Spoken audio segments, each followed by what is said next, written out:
Vīzija.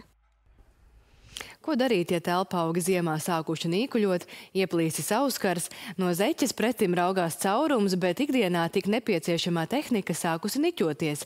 Vai to izmest un pirkt jaunu? Saldinieki saka nē un iesaistījušies iniciatīvā Diena bez iepirkšanās ar pasākumu Mantu Labotava.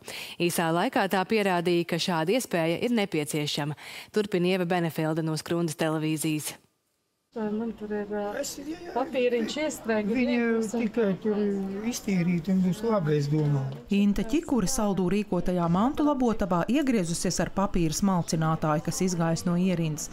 Tas nonāk meistara Sergeja Račenko rokās, un viņš saka, viss būs labi, jauns nebūs jāpērk, un jau tūlīt ķeras pie darba. Esmu par to, ka nevajag pirkt visu, ko tikko salūst, mēs stāram pirkt no jauna. Es tik gribētu, viņi ir ne tikai akcijas formātā, bet arī lai tā būtu vienmēr. Savukārt pie meistaras Ritmas Melbārdas nonāk Māra atnestā virsjaka, tai ieplīsus piedurkne. Viņš neslēpj, ka šāda iespēja ļoti palīdz. Super, jo pats es esmu cilvēks īpašām vajadzībām. Tepat saldū uz pašrobežu skriest.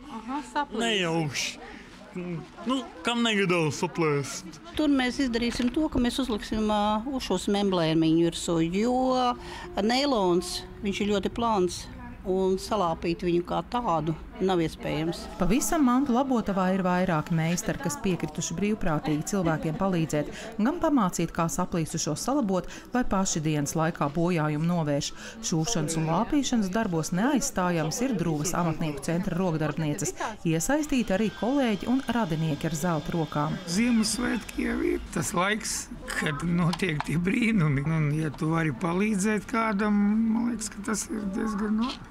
Kamēr kopā turās, tikmēr ir vērts lāpīt. Jo nav nekā siltāk par mūsu pašu vilnas zeķiem, gan cimdiem. Tāpēc ir nozīme tādam pasākumam, ka tomēr vienam otram kaut kas aizķirās. Tas, ko šodien met ārā, tas ir nežēlīgi. Pa vienu galu iekšā drēbes un pa otru ārā vienreizējai lietošanai. Tas ir nežēlīgi. Mantu Labotavas rīkotājs Saldu ir vieni no dalībniekiem, kas iesaistījušies biedrības Zaļā brīvība iniciatīvā Diena bez iepirkšanās. Tā ir kā pretstats pirmssvētku atlaižu bumam, kad bieži vien cilvēki iepērkas neapdomīgi.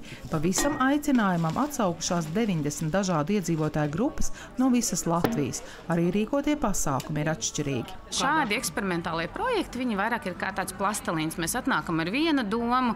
Nākamajā dienā, kad mēs šeit esam un esam pabijuši jau vairākas stundas, dzimst jaunas idejas, un tad mēs ar viņām strādājam. Tāpēc ir šīs 2 nedēļas, mēs paskatīsimies, kādas idejas mums būs piedzimušas šo 2 nedēļu noslēgumā, un tad zināsim, kā arī turpināt. Un viena no idejām ir šādu iespēju dot ne tikai akcijas laikā, bet regulāri, piemēram, reizi mēnesī.